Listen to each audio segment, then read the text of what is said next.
So without further ado, episode 55, truly from the top and bottom of my heart, Service Advisor Nation, love you. And this episode, we're going to talk about a couple of things. But first off the bat, I would love to talk about the evolution of the customer's experience or evolution of customer expectations.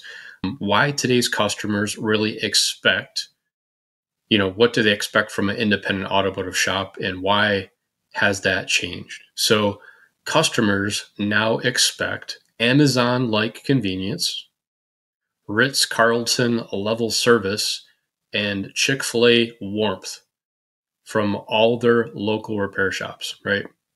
And, technology, social proof, and instant gratification have shifted what normal looks like. And when we say normal, we're talking about customer experience.